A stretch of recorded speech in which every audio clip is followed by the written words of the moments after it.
Ces dernières années, la question de l'aide au développement fait couler beaucoup d'encre sur le continent africain.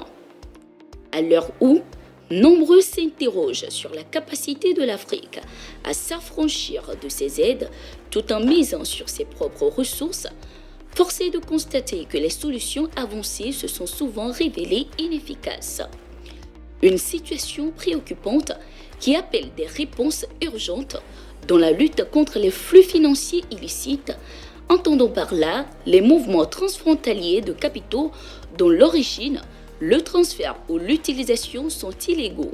En effet, l'Afrique aurait perdu au cours des 50 dernières années plus de 1000 milliards de dollars à cause des flux financiers illicites.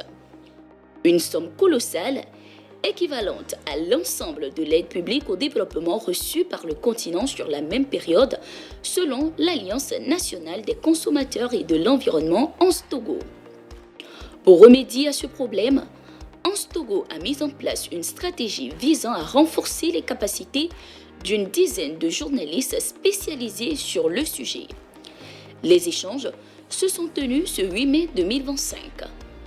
L'objectif est clair: mener avec l'appui des médias un plaidoyer soutenu auprès du gouvernement togolais pour l'adoption d'un projet de loi créant une agence de recouvrement des avoirs détournés.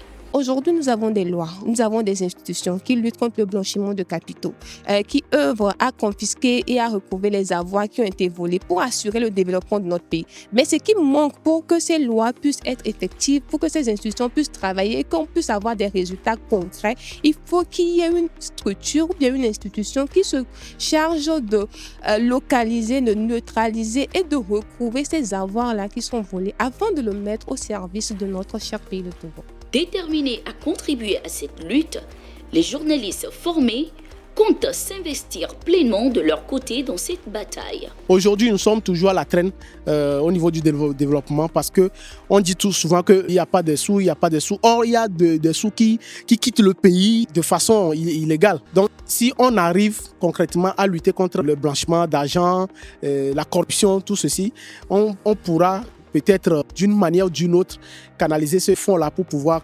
créer quelque chose dans le pays qui va apporter pour la population.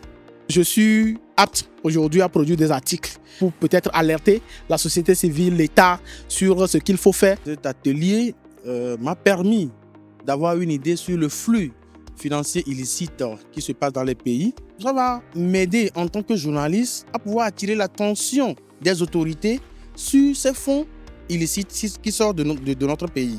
Au-delà de ça, ça va également m'aider à attirer l'attention de la population qui peut alerter les dirigeants.